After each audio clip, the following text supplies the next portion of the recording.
on a level with these undoubted luminaries, with a legacy that continues to change people's lives on a daily basis.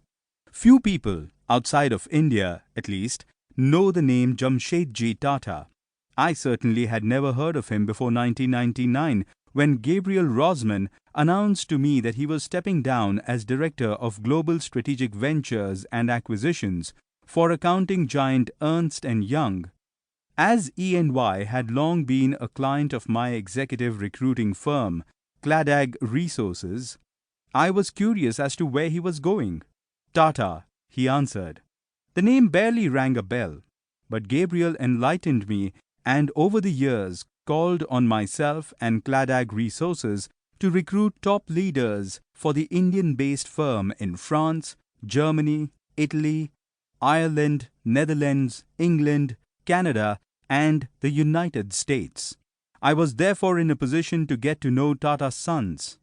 There are more than 130 independently operating companies in the group, in a way few Westerners ever do. What I learned amazed me. I decided to write this book initially to help my recruiters and executive search consultants have a better understanding of Tata Consultancy Services, TCS, who, over 14 years, had become our biggest client. It was supposed to just be a short 15-page summary.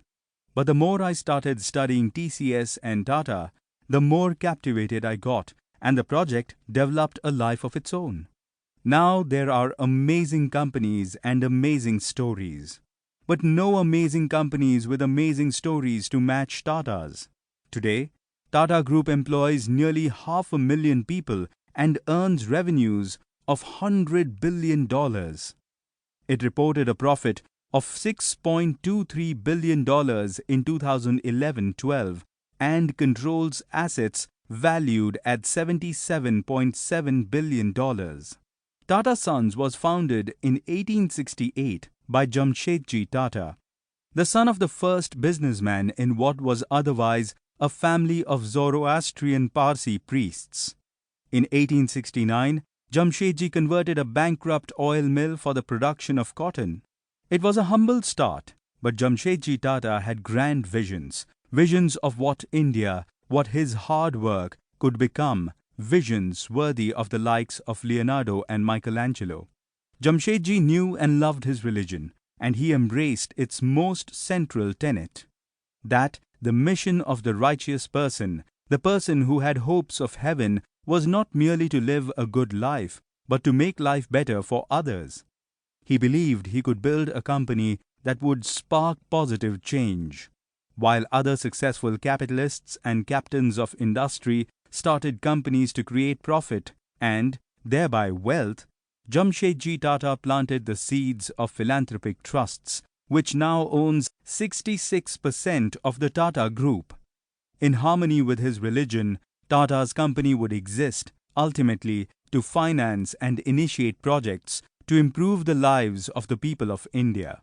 So, Jamsetji Tata became not only a catalyst for sweeping change in his vast homeland, but, in the process, conceptualized an entirely new way of doing business as well as philanthropy.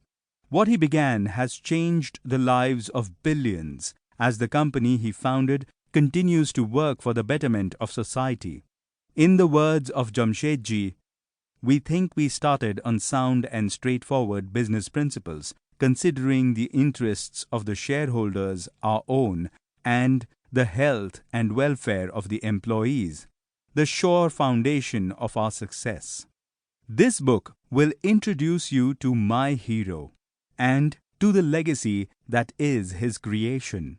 My hope for the book is that it will encourage companies and governments, encourage you to emulate and implement the Tata model.